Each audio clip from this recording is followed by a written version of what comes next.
ప్రభువు నామమునకు స్తోత్రం కలుగునుగాక. ఈ ఉదయకాలము మీకందరికీ వందనాలు తెలియచేస్తున్నాను. ఈ దినము మిమ్ములను బలపరచు దేవుని మాట, నా సన్నిధి నీకు తోడుగా వచ్చును. నిర్గమకాండము 33వ అధ్యాయము 14వ వచనం. యెహోవా మోషేతో ఈ మాటలు అంటున్నట్లుగా మనము చూడగలం. మోషేకు దేవుడు చెప్పినట్లుగా దేవుడు తోడుగా ఉండి మోషేను ఘనపరుస్తూ ఆశీర్వదిస్తూ వచ్చినట్లుగా మనము చూస్తున్నాం.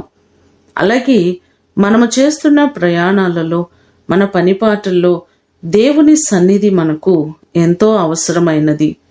ఇశ్రాయేలు ప్రజలు ఎక్కడికి వెళ్ళినా ఆయన సన్నిధి వారితో ఉండి వారిని సురక్షితముగా నడిపించింది. అలాగే ఈ మాటలు వింటున్న మీరందరూ చేస్తున్న ప్రయాణములలో దేవుడు మీకు తోడయుండి ఆయన సన్నిధిని మీకు తోడుగా ఉంచి మీకందరికీ క్షేమమును కలుగు చేయునుగాక. ప్రార్థన చేసుకుందాం. మమ్మలను మిక్కిలిగా ప్రేమించిన మా ప్రియ పరలోకపు తండ్రి, మీ ప్రశస్తమైన పాదములకు వందనాలు ప్రభువా.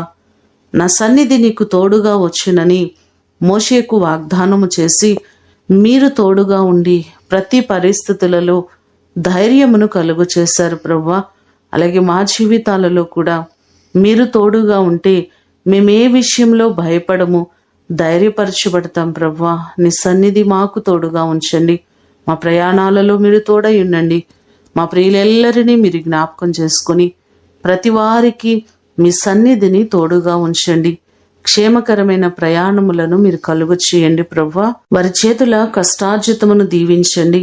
వారికి ఉన్నటువంటి కొదువులన్నిటినీ తీర్చి ప్రతి పనిలో మీ దీవెన, మీ ఆశీర్వాదము సమృద్ధిగా మీరు కలుగు చేయమని యేసు అతి శ్రేష్టమైన నామమున అడిగి వేడుకొని పొందియున్నాము తండ్రి. ఆమేన్. దేవుడు మిమ్ములను దీవించునుగాక.